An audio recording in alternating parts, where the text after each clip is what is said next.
There are those who stride through life cloaked in the intoxicating allure of wealth and power, believing it gives them a free pass to trample on anyone they deem beneath them. Richard Sterling, a high-flying CEO, was precisely that kind of man. What he never saw coming was how a single, carelessly uttered insult, directed at a seemingly insignificant royal guard, would trigger the spectacular implosion of his gilded career. Because hidden beneath that stoic, ceremonial uniform was a secret so profound, a power so vast, it would force Richard to pay the ultimate price for his arrogance. So, settle in, and let's unravel this astonishing tale of a stunning reversal of fortune.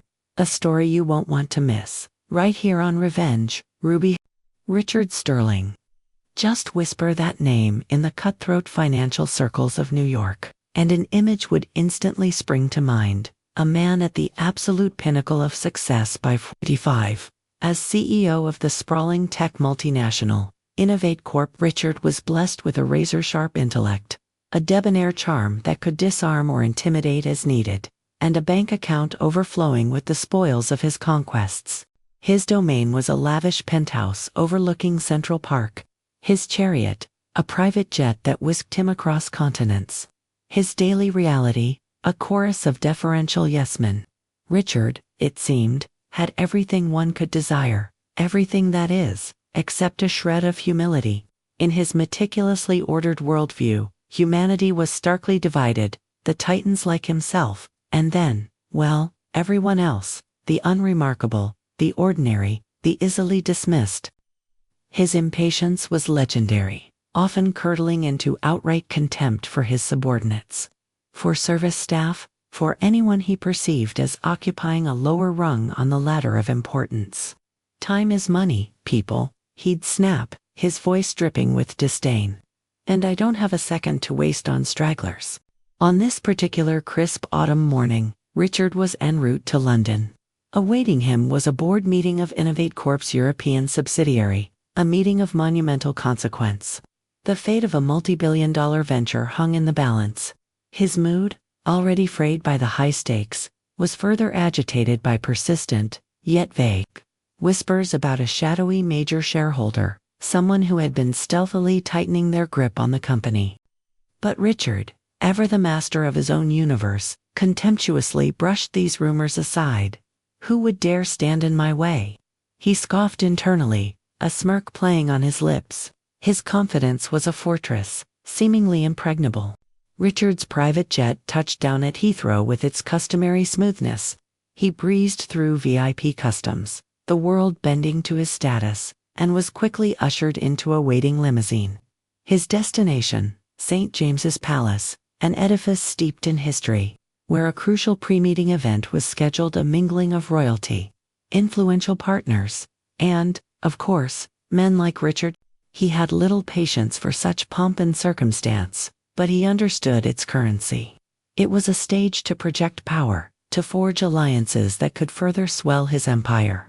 As the gleaming black car glided to a halt before the imposing main gate, Richard emerged, meticulously adjusting the knot of his exorbitantly priced Armani tie. His gaze, cool and appraising, flickered dismissively over the royal guard stationed there. The soldier, resplendent in the iconic scarlet tunic and towering bearskin hat, stood as still as a statue, a living monument of tradition. This was James Anderson, a man in his early 50s, his features weathered by time and experience, yet his eyes held a steady, resolute calm. Richard, visibly irritated by a momentary delay as security verified his credentials, couldn't resist a sneering aside as he swept past James. Must be thrilling, standing perfectly still all day, he drawled, his voice laced with condescension. Peanuts for pay, I imagine. All show, no substance. He didn't even deign to look the guard in the eye. Just a slight, contemptuous sniff as he strode imperiously through the ancient gateway. James Anderson remained utterly motionless, his expression impassive, a mask of professional detachment. Only the faintest flicker in his deep-set eyes followed the CEO's retreating figure, a long, unreadable gaze. He was, after all, no stranger to the casual cruelties and entitled airs of the self-proclaimed elite. But this time, something felt different. A subtle shift in the air, a premonition, perhaps, that this particular insult might just ripple further than most. Inside the opulent meeting room, the air was thick with unspoken tensions. Richard Sterling, radiating his usual unshakable self-assurance, launched into his presentation with characteristic flair. Complex charts materialized on screen, impressive figures rolled off his tongue, and his arguments, polished and persuasive, seemed to carry the day. Most of the board members nodded along, their expressions reflecting a mixture of admiration and, perhaps, a touch of intimidation. But then, Eleanor Vance, the formidable and astute chairwoman of the board, smoothly interjected, her voice cutting through Richard's confident cadence. "An excellent presentation, Richard, thank you," she began, her eyes sharp. "However, there's a rather significant development we must address." A hush fell over the room. "It has come to our attention that an individual has been quietly, and very effectively, accumulating a substantial number of Innovate Corp shares. As of this morning, this person controls 55% of our stock, making them the majority shareholder with decisive power over all key decisions." Richard felt a cold knot tighten in his stomach. 55%. The figure was staggering, far beyond any scenario he had remotely considered. "Eleanor," he managed, his voice remarkably steady despite the tremor of shock that ran through him, "do we have a name?" Eleanor shook her head, a faint, enigmatic smile playing on her lips. "Our mysterious benefactor wishes to remain anonymous until the official annual board meeting tomorrow." Her eyes then met Richard's directly. "However, I am informed that this individual is present at today's reception and has requested a private word with you." Richard, after the formalities conclude.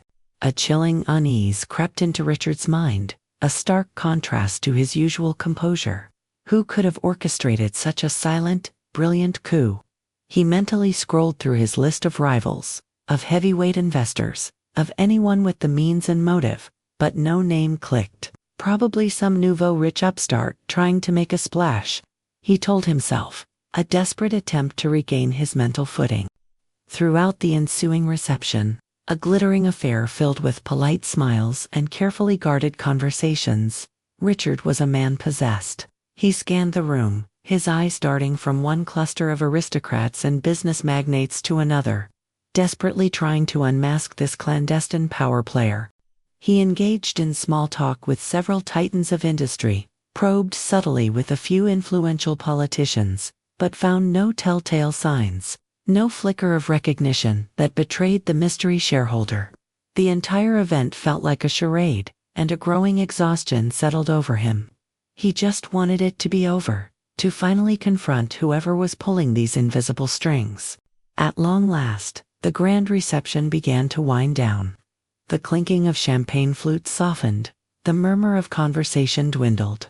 Eleanor Vance materialized at Richard's elbow, her voice a low conspiratorial whisper. "Richard, the shareholder I mentioned is waiting for you. West Wrong." Richard drew a deep, steadying breath, schooling his features into an expression of calm neutrality.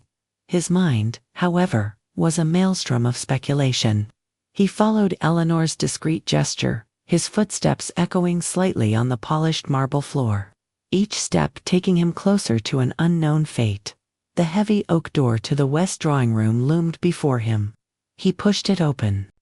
The room was tastefully understated, a quiet retreat from the opulence of the main halls. No ostentatiously dressed tycoon occupied the space, no diamond-draped doyen. Instead, seated in the room's sole armchair, his back to the door, was a figure in the unmistakable scarlet tunic of a royal guard. Richard froze, a wave of confusion washing over him. "Excuse me," he stammered, already turning to leave, "I must have the wrong room." "Not at all, Mr. Sterling. Please, come in." The voice that answered was calm, deep, and eerily familiar. Slowly, deliberately, the figure in the armchair swiveled around. Richard Sterling's world tilted on its axis. His blood ran cold, his body rigid with disbelief. Before him, his expression unreadable, sat the very same royal guard he had so casually insulted at the palace gates mere hours before. James Anderson. The guard's demeanor was still composed, but the vacant professionalism was gone from his eyes. Now, they glinted with an undeniable sharpness, a keen intelligence, and something else, a subtle, almost imperceptible hint of irony. Richard's voice was a hoarse whisper, his mind struggling to bridge the chasm between the man he'd dismissed and the man who now held his future in his hands. James Anderson inclined his head slightly. Indeed, I am James Anderson. He paused, letting the silence stretch, then delivered the final, devastating blow. And I am also the individual Eleanor Vance spoke of, the one who now holds a 55% stake in Innovate Corp. A roaring filled Richard's ears. The immaculately appointed room seemed to swim before his eyes. A common guard. A nobody. The man he'd treated like dirt was the puppeteer pulling the strings of his billion-dollar empire, the arbiter of his very career. It was unthinkable, impossible. With unhurried movements, James rose to his feet. He carefully removed the heavy bearskin hat, placing it with precision on the nearby mahogany table. In that simple gesture, the anonymous sentinel vanished, and in his place stood a man of quiet authority, his bearing exuding a gravitas and a self-assurance that needed no embellishment. I overheard your observations at the gate earlier, Mr. Sterling, James said, his tone even, yet each word landed like a precisely aimed dart against Richard's inflated ego. You were right, in a way. My duties here can seem monotonous. The pay certainly doesn't compare to a CEO's compensation. A ghost of a smile touched his lips. But this uniform, this post, it affords me a unique perspective. Time to observe. Time to reflect. His eyes, now holding Richard's captive, hardened slightly. And most importantly, it allows me to see people for who they truly are, stripped of their titles and pretenses. Richard Sterling's face was ashen, beads of cold sweat dotting his brow. The carefully constructed facade of the all-powerful CEO had shattered, leaving behind a man exposed and vulnerable. He stumbled for words, a desperate apology forming on his lips. Mr. Anderson, I am so profoundly sorry. I had no idea. My words were inexcusable. James raised a hand, gently but firmly cutting off Richard's stammering.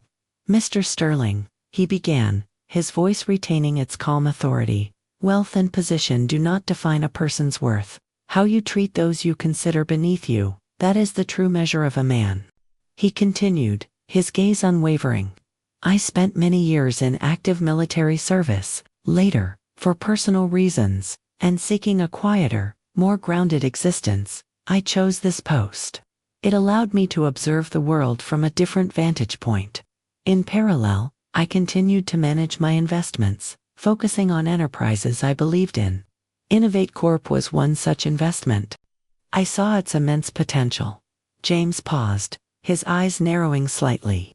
But I cannot, and will not, entrust its future to a leader who lacks fundamental respect for his fellow human beings.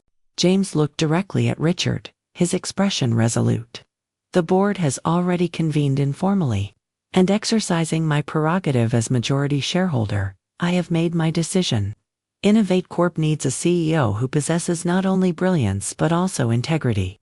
Someone who can inspire genuine loyalty and respect, from the highest executive down to the person who cleans the offices at night. A tremor of fear, raw and undisguised, ran through Richard. And what is your decision, sir? He asked, his voice barely audible. You have two options, Richard, James stated, his tone leaving no room for negotiation. 1. You tender your resignation voluntarily and immediately.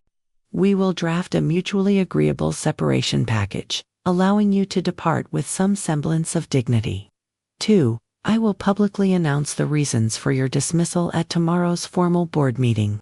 That announcement will include a full account of your conduct, including today's unfortunate incident at the gate. Richard's head drooped, his shoulders slumping in defeat. The fight had drained out of him. He knew he was cornered, his meticulously built career hanging by a thread. All because of a moment of careless arrogance, a few thoughtless words. The irony was a bitter pill to swallow.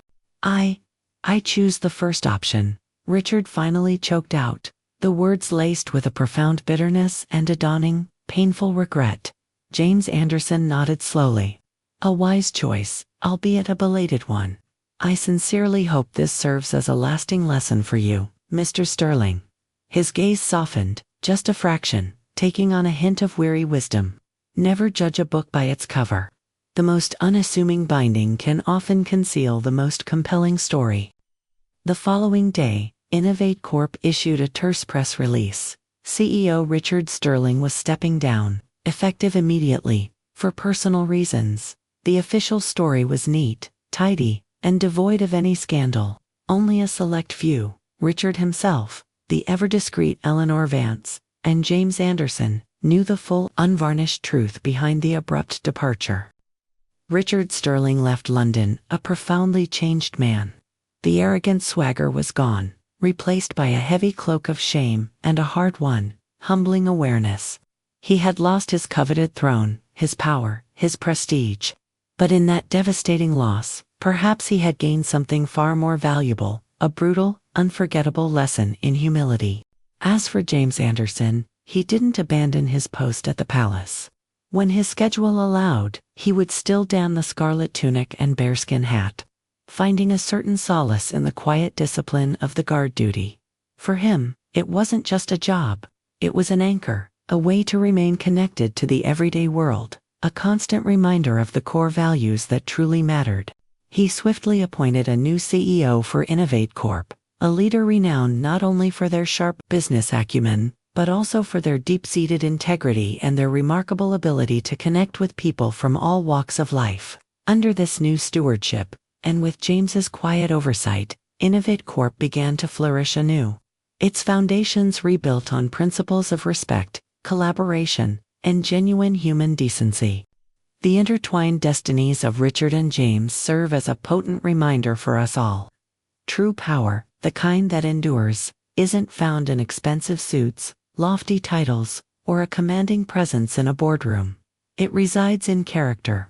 It's found in the quiet strength of integrity, the simple grace of kindness, and the profound ability to recognize and honor the inherent worth in every single person, regardless of their station or appearance. Our actions, however small or insignificant they may seem in the moment, ripple outwards, creating consequences we can't always foresee. A careless word, a dismissive gesture, can indeed dismantle an empire. But conversely, a moment of kindness, an act of respect, can unlock doors and build bridges in the most unexpected of ways. And so, the story of the CEO and the Royal Guard comes to a close. We hope it's given you something to think about, a little food for thought on how we treat one another as we navigate this complex journey of life. Don't forget to like this video, share it with someone who might appreciate it, and subscribe to Revenge Ruby for more compelling stories of twists of fate and lessons learned. Until next time, take care, and always look beyond the surface.